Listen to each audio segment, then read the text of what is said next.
Alrighty, it's been a bit of a time since I've made any videos while I'm driving, but I'm going to make one now. Going up to look at a 2005 model Ford. It's a dual fuel, both propane and gasoline type machine. Doesn't look too bad. It's done, what would it be? Probably I'd say about 112,000, 113,000 miles, I reckon, if my conversion's right there. It's not a great deal over 100,000 miles anyway. So anyway, we'll see how it goes. I'll have a good look at the oils and stuff to see if it's worth buying the damn thing.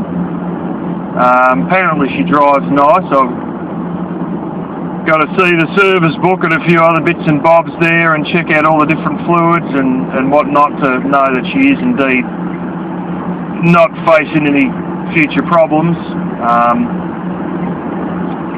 or likely future problems. It's actually, they've got the front, you don't see many of these, but they do have them. They basically rip the front bumper off and it's replaced with like a bumper bar, I wouldn't say bull bar, but like a bumper bar roo bar combo. It's a big blooming black thing on the front, which is fairly rare for vehicles that have got airbags fitted. There's not many of them that are like that, but this is I think it's got, few airbags, might be 4 airbags. I think it's got side impact airbags in this one as well. But anyway, all up, they want $5,000 for it. And this is on the road with like 3 months registration and the whole lot, the number plates, the whole fucking lot. All taken care of because it's a dealership. So anyway, just want to talk a bit about the values of things and how, quite frankly, if you're burning through a lot of money, you might like to go and buy a new vehicle, but you're actually fairly stupid to do so. So I'm going to tell you the story of my sister and brother-in-law, and well, the fact that they could, blow about $92,000 on vehicles in a year. I think it was actually in 6 months, to be honest. Anyway, what ended up happening was of course, he's got a business, and long and short of it is, he was more into alternative housing, but now he's doing more civil engineering related stuff versus mud brick houses and all that, because they've just had so many cases where, people don't fucking pay them, basically, fluff them around and that, and they've sort of veered away from that, and now they're doing more sort of, government projects where you've got to get fucking paid, and shit like that. A lot of these local governments, they propose ideas, but they want it fully engineered and drawn out to see what it is, and then they'll go and get quotes, so they've got an actual costing on what they want to do. One near them was considering making an artificial lake, using an existing river, and it's the next town up the road, and so he managed to do it all, and they said, we need concrete, because they wanted to put like a bit of a weir in the back of it or whatever, or something to sort of, help the water sort of pool up and all that. It all had to, fly. It couldn't just, the trouble is if you just dig a big hole in it, what'll happen is the back end where it leaves to the river, that'll all erode away from the water trying to escape out of it. So you've got to, make it stronger. Well, he worked out how to do it all with gabion cages instead of concrete, with a very minimal amount of concrete, because there's really no concrete places nearby. And the one that is there is so far away, like you're killing yourself on the cost of concrete.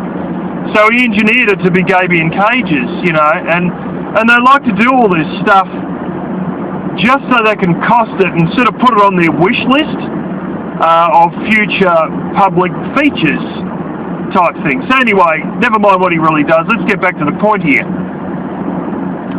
They went out and they bought a ute. Now we're going to look professional.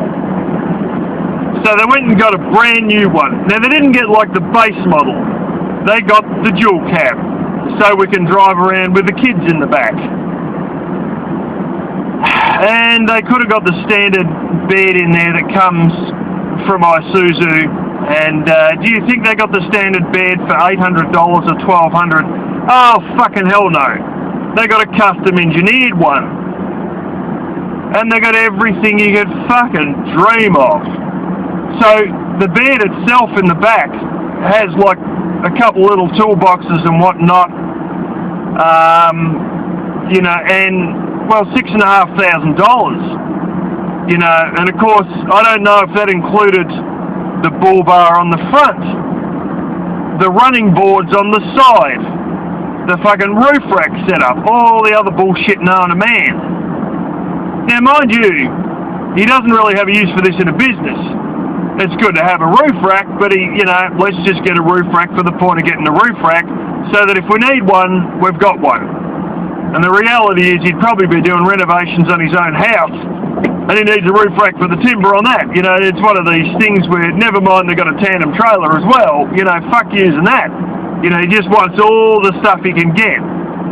You know, I think the only thing he's missing is the giant spotlights on the fucking top and the CB radio. I mean, everything else he's got, you know. And so they went and done that with one ute. But that wasn't enough. My sister needed one to drive the kids to school and back. So then they got a second one. Once again, brand new. Oh, because we've got two, we get a fleet discount. Oh, fuck me. Same thing again. Thousands upon thousands for all these accessories and all this fancy stuff, you know. And, yeah. So the long and short of it is they spent about $92,000 on vehicles in the space of like 6 or 9 months. No fucking shit. One of these vehicles, its prime purpose was to drive the kids to school.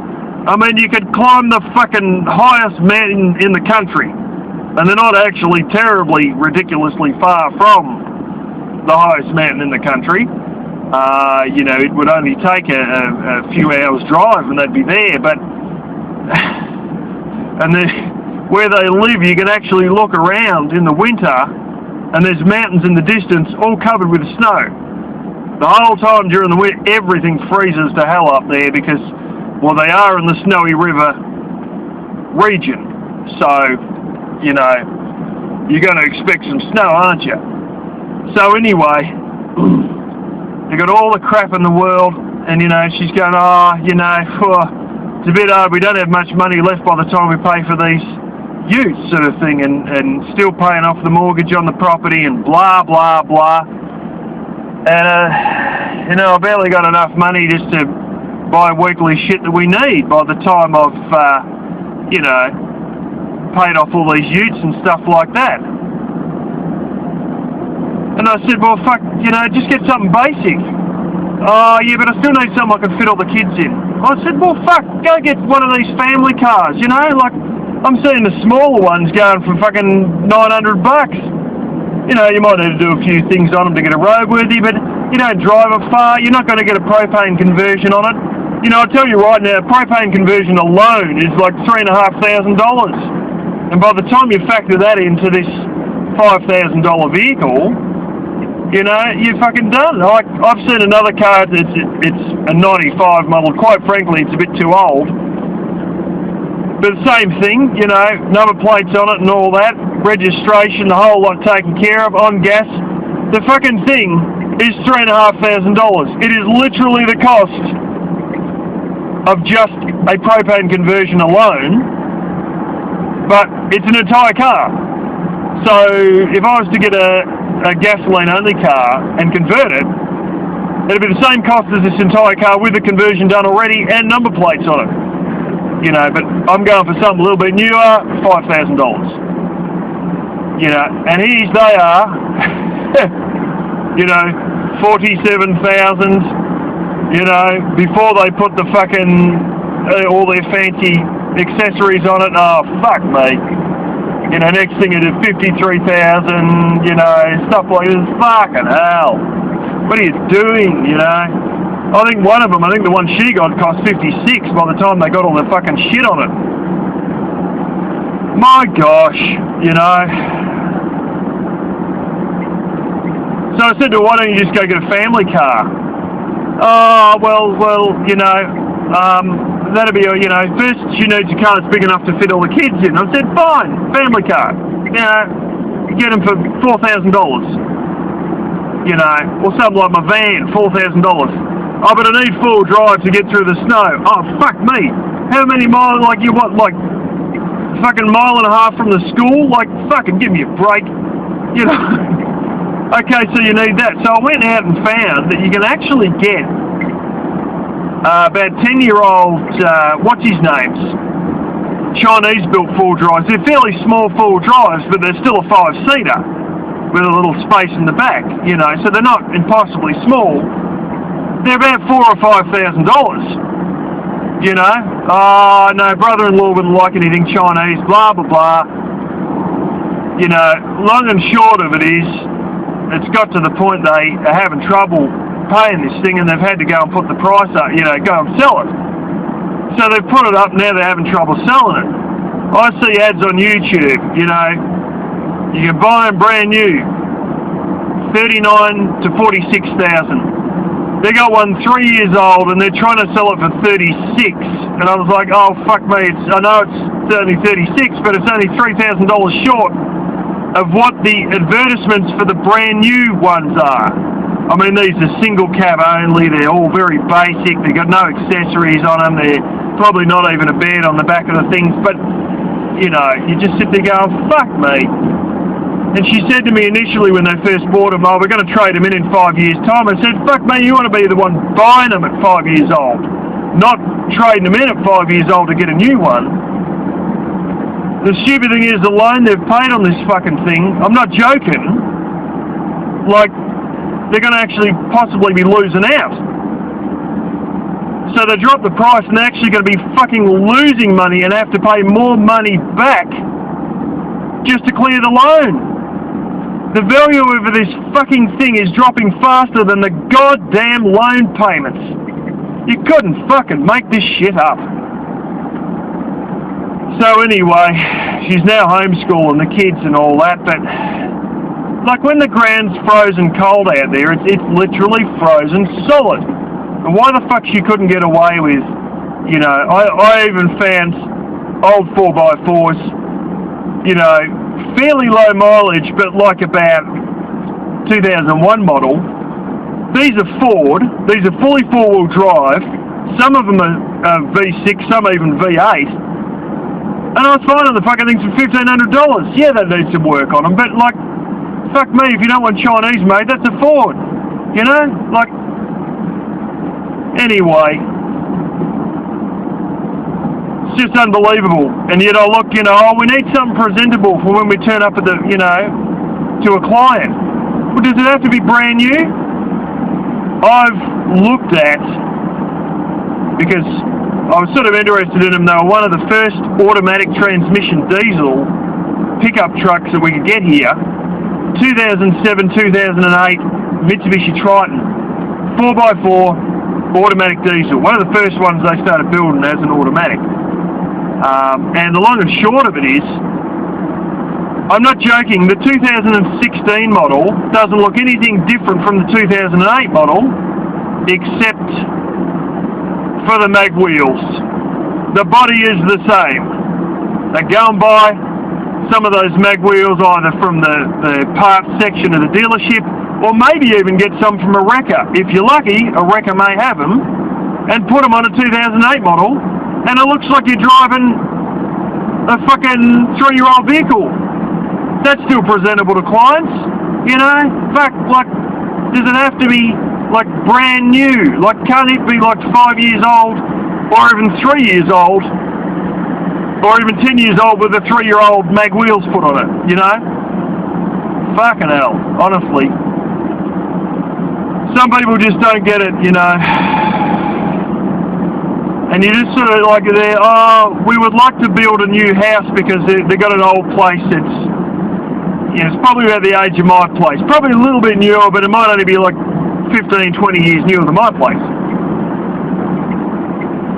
We need to build a new house at some point.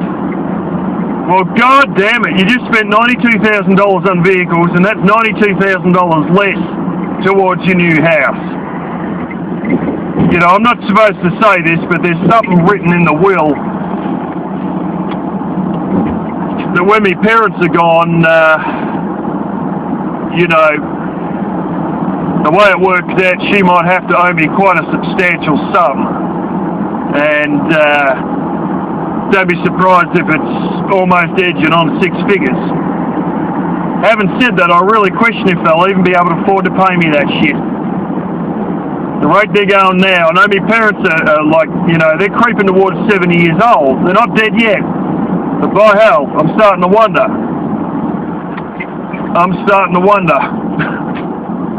If I'm even going to get paid, you know, with the way they're handling money now. I probably shouldn't have even said that, but there you go. You know, and if I go and build myself a new house relying on that in the future, and they can't fork it, well, shit, then what, you know? I will say the brother-in-law's family, they're a little bit credit happy, just a little bit too much credit happy sometimes, and it's all great, but one of these days you're going to pay this shit back, along with about 6 ton worth of fucking interest, you know. Anyway, that's me rant about new cars and all that shit, and yeah.